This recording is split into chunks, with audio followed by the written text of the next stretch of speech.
It is the ultimate whispered legend of martial arts Hollywood, a backstage confrontation that fans have debated for decades.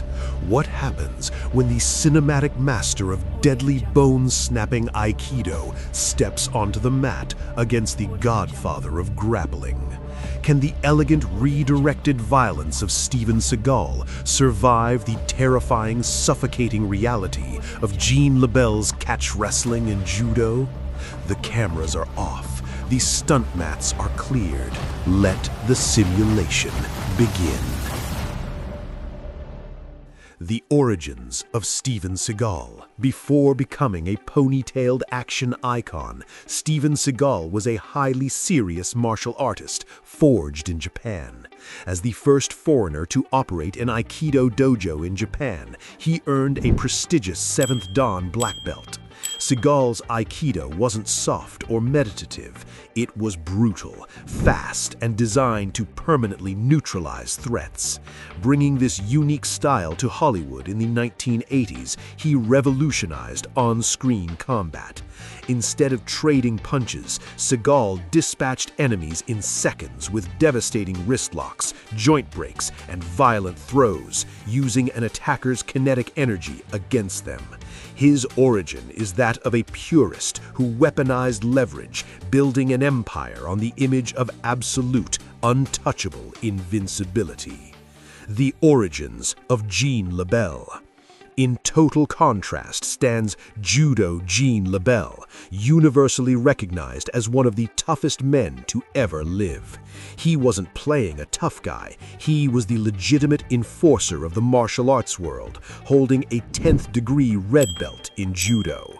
Long before modern MMA, LeBell choked out boxer Milo Savage in America's first televised mixed bout in 1963. Wearing his iconic pink gi, Gene dared opponents to mock him. A legendary stuntman and trainer to icons like Bruce Lee, LeBell's origin is soaked in the gritty, painful reality of catch wrestling. He was an absolute master of securing unbreakable grips and utilizing suffocating holds to completely dominate any physical space. What legends say? If the greatest combat minds analyzed this rumored clash, they would focus on the violently opposing physics of their styles. Joe Rogan would be captivated. This is traditional Aikido against raw catch wrestling. Seagal's system is based on grabbing a reaching wrist, but LeBell crashes into you like a freight train. If Seagal misses that initial lock, Gene takes him to the floor, and on the mat, Gene is an absolute nightmare. MMA pioneer Bas Rutten would note, Seagal has very fast hands and nasty front kicks. He must keep Gene away, because the moment Gene's hands lock onto Seagal's gi, the standing fight is completely over. Chuck Norris would add, Steven relies on perfect timing, Gene relies on overwhelming physical pressure. It is a battle of flow against force. How did Steven Seagal prepare for a fight? In his prime, Steven Seagal's preparation was deeply rooted in the repetitious, disciplined environment of a traditional Japanese dojo. His training wasn't about lifting weights, it was about the absolute perfection of muscle memory and kinetic awareness. Seagal engaged in countless rounds of randori, defending against multiple attackers to sharpen his reaction time. He relentlessly practiced wrist turns and four-direction throws until they became as natural as breathing. He conditioned his hands to deliver blinding strikes to the eyes and throat, stunning opponents just long enough to secure a joint lock. Seagal also focused heavily on Zen meditation, cultivating a state of no mind. This allowed him to remain completely relaxed, waiting until the last microsecond to redirect incoming force. His preparation turned him into a human trap. How did LeBell prepare for a fight? Jean LeBell's preparation was the antithesis of quiet meditation. It was forged in sweat, pain, and grinding physical exertion. His camp took place on the heavily used canvas of wrestling rooms and judo academies. Jean engaged in endless, grueling hours of live grappling with massive heavyweights, fighting for underhooks and dominant top control. He possessed legendary grip strength, built by doing pull-ups with heavy gis. Jean conditioned his body to absorb immense punishment, building a thick neck to prevent being choked. He drilled his signature sleeper hold thousands of times, learning exactly how to apply blood-choking pressure from any scramble. Judo Jean did not prepare for a quick, elegant finish. He prepared for a deep, ugly, exhausting trench war where he could methodically squeeze the will to fight out of his opponent. Analysis. Physically, this matchup is a fascinating clash. Steven Seagal stands tall at 6'4", possessing a significant reach advantage. His bladed stance keeps vital targets hidden, while his hands stay extended to intercept grabs. Jean LeBell is shorter and stockier, with an incredibly dense core and a low center of gravity that makes him almost impossible to throw. Psychologically, Seagal carries the unshakable confidence of an Aikido grandmaster who believes his technique is impenetrable. LeBell carries the rugged grit of a man who knows real fighting is ugly, taking absolute joy in dragging pretty fighters into the mud. The defining factor is the clinch.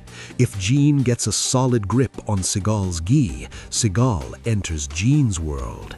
But to get that grip, Jean must extend his arms into the exact danger zone of Seagal's bone-breaking manipulations. Arena and fighting rules.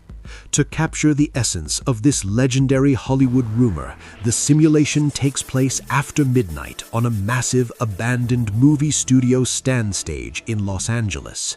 The only illumination comes from production spotlights shining on a large stunt mat. There is no crowd, referee, or time limit. It is a pure, unsanctioned challenge match, ending only by knockout or submission. Both wear their traditional attire, Seagal in his black Aikido gi, and Jean LeBell in his legendary pink judo gi. The heavy silence of the soundstage is broken only by the sound of bare feet on the stunt mat. Jean LeBell does not waste time circling. He lowers his chin, raises his thick arms, and aggressively bull rushes forward, looking to crash directly into Seagal's chest. Seagal remains incredibly calm as Jean reaches out with a massive right hand to grab the lapel of the black gi. Seagal executes a flawless Tai Sabaki, pivoting his body off the center line. Seagal parries the reaching arm and fires a blindingly fast, open-handed strike to Jean's throat. The strike lands, but LeBell's neck is like iron. Jean eats the strike, closes the remaining distance, and secures a terrifying double lapel grip on Seagal's gi.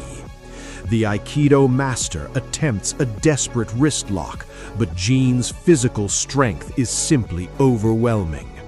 With a violent twist of his hips, LeBell executes a devastating Harai Goshi, a sweeping hip throw, sending Seagal's 6'4" frame crashing heavily onto the mat. Jean immediately swarms him, transitioning into side control and driving his heavy shoulder into Seagal's jaw. LeBell works methodically, isolating Seagal's arm and sliding his grip toward the neck, setting up his infamous sleeper hold. The oxygen is quickly leaving the room for Seagal. As Jean wraps his thick arm under Seagal's chin, the Aikido master utilizes his size advantage to violently bridge his hips, creating a momentary fraction of space. In that split second, Seagal drives a brutal hidden elbow directly into Gene's floating rib, forcing the grappler to briefly wince and adjust his weight. Seagal scrambles to his feet, breathing heavily, his black gi torn. Gene LeBell smiles a rugged, tough smile and immediately shoots forward again for a double-leg takedown. This time, Seagal is ready.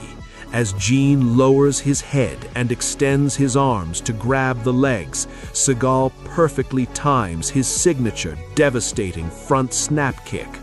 The ball of Seagal's foot violently connects with Gene's chest, stopping the grappler's momentum completely and stunning him. As Gene stumbles backward, his arms flailing slightly, Seagal explodes forward. He catches Gene's extending right wrist out of the air. Moving with lightning speed and flawless cinematic precision, Seagal steps deep, rotates his hips, and executes a catastrophic fight-ending standing Shihonage throw, combined with a brutal joint lock. Gene LeBell is slammed violently face-first into the mat, his arm pinned at an excruciating, unnatural angle behind his back by Seagal's iron grip. Trapped and unable to move, with the joint pushed to its absolute breaking point, the Godfather of Grappling is forced to tap the mat. The winner. The heavy silence returns to the empty soundstage. Steven Seagal smoothly releases the lock, steps back and meticulously straightens his black gi, his breathing returning to a calm, controlled rhythm. He bows deeply and respectfully to the grounded grappling legend. In this highly intense simulation, Steven Seagal's lethal precision and perfectly timed striking overcame the terrifying pressure of Gene LeBell. While Gene successfully dragged Seagal to the mat and nearly ended the fight, Seagal proved that the legendary principles of Aikido, using an opponent's momentum, perfect distancing, and blinding joint manipulation, can neutralize even the most dangerous grappler if executed with absolute, flawless timing. Seagal stands victorious, preserving the untouchable mystique of his martial arts legacy.